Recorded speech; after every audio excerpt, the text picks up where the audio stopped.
El expresidente del Banco Central Europeo, Jean-Claude Trichet, habla con Euronews sobre la crisis global y la gestión de esa crisis por parte de la eurozona.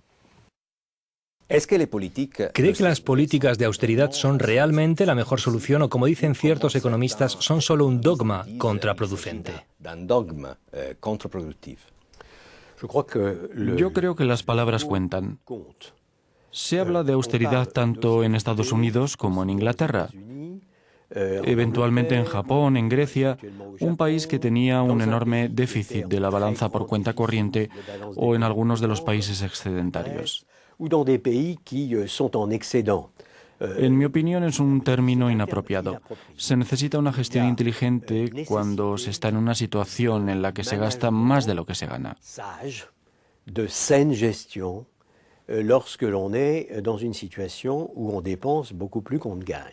¿Por qué? En realidad no es una elección, es una obligación, porque ya no hay, digamos, generosos donantes dispuestos a financiar eternamente a los países que gastan mucho más de lo que ganan.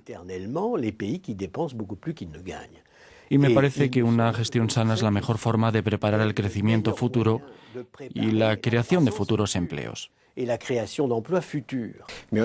Pero da la sensación de que en el tablero mundial Europa se ha quedado sola con su obsesión por las cuentas públicas.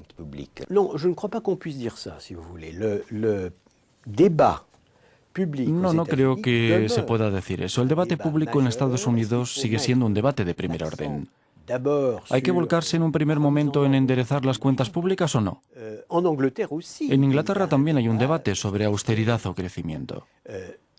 En la medida en que Europa se ha encontrado en esta situación, en parte por su culpa, porque en determinados casos se ha mostrado negligente, se ha visto en el epicentro de la crisis mundial de riesgos soberanos, por tanto, de riesgos presupuestarios. Ha sido y sigue siendo ahora el lugar en donde todo sucede, por así decirlo. Pero creo que hay que seguir siendo lúcidos. Europa ha hecho enormes progresos. Sigue estando en el epicentro de esta crisis, pero ha alejado el riesgo de catástrofe gracias a las decisiones que han tomado los gobiernos, las instituciones europeas y el Banco Central. Por tanto, ahora estamos en una situación en la que es absolutamente necesario consolidar todo lo que permita la vuelta al crecimiento. ¿Qué lecciones sacar de la crisis griega y de la crisis en Chipre? Tal vez algunas economías eran demasiado débiles para entrar en la zona euro, o las economías más potentes de la zona euro no están dispuestas a pagar un precio alto para proteger a los países más pobres de la misma zona. Bueno, para empezar, eso de que los países son más ricos o más pobres es discutible. El problema que tenemos actualmente es que hay países, afortunadamente son relativamente numerosos, que son competitivos, que venden sus bienes y sus servicios convenientemente en los mercados domésticos, europeos y mundiales.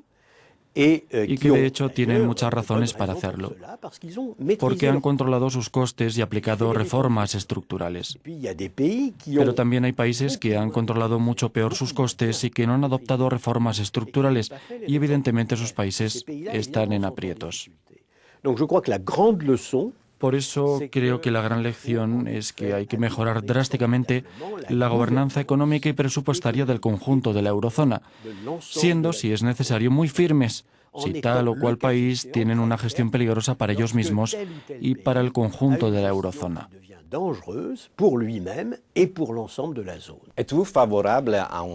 ¿Está a favor de una federación europea económica y presupuestaria? ¿Qué características debería tener y cree que es un camino realista en la Europa actual?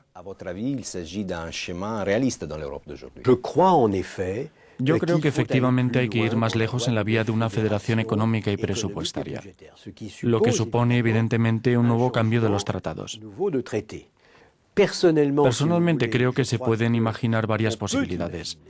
Hay una que me parece muy factible y no digo que sea la única, ni digo que sea necesariamente la mejor, pero creo que satisface tres criterios. El primero es un concepto que le voy a exponer y que es eficaz. En segundo lugar, es democrático. Y en tercer lugar, respeta el principio de subsidiariedad. Esas son tres cosas que me parecen esenciales. Si un país se gestiona muy mal, no respeta las recomendaciones que le hacen la Comisión y el Consejo, y al no hacerlo pone en peligro la estabilidad de la zona euro, como hemos visto durante esta crisis, entonces las sanciones, que se supone que sirven como disuasivos o multas. La dissuasion, le deterrent, les sanctions son des amendes. Yo no creo que eso funcione. No ha funcionado en el pasado y no creo que funcione en el futuro. Personalmente yo creo que podríamos imaginar, en vez de sanciones, la activación de un proceso federal de decisiones al nivel del conjunto de las instituciones europeas. La Comisión juega el papel del gobierno, se anticipa a un gobierno. El Consejo de los Gobiernos es una especie de Cámara Alta, un Senado, y el Parlamento Europeo, con sus diputados elegidos por sufragio universal y que van a ser elegidos en los próximos comicios, actúa como la Cámara Baja.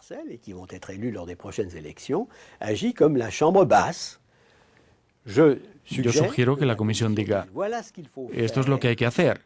Que el Senado, la Cámara Alta reflexione y diga, esto es lo que pienso.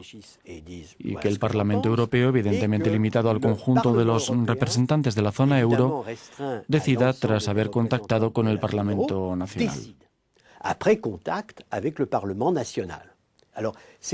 Por tanto, es una federación porque se han activado las instituciones federales. Pero se respeta el principio de subsidiariedad, porque no es para nada el caso general, es solo en casos absolutamente excepcionales y cuando la estabilidad de la zona euro está en peligro. Es evidentemente democrático. La decisión última la toman los representantes del pueblo y además permite estar relativamente seguros de que no se habla para nada y de que no se tiene un sistema de disuasión con multas ineficaz. Il est en train de se former en Europa un axe, notamment avec la France. En Europa se está formando un eje que agrupa, entre otros, a Francia, Italia y España, que discute la política de la canciller alemana Angela Merkel. ¿Qué opina de eso? No, yo no comparto ese sentimiento. Yo siento demasiado apego por la amistad entre europeos y, por supuesto, por la amistad franco-alemana, para no considerar, para no ver que más allá de la agitación aquí y allá, hay una voluntad real de avanzar juntos y una voluntad real de superar las dificultades sistémicas que Europa ha tenido que afrontar y a las que ha respondido. Y hay que decirlo de manera incontestable, cuando se tiene en cuenta todo lo que se ha hecho en este momento terriblemente difícil.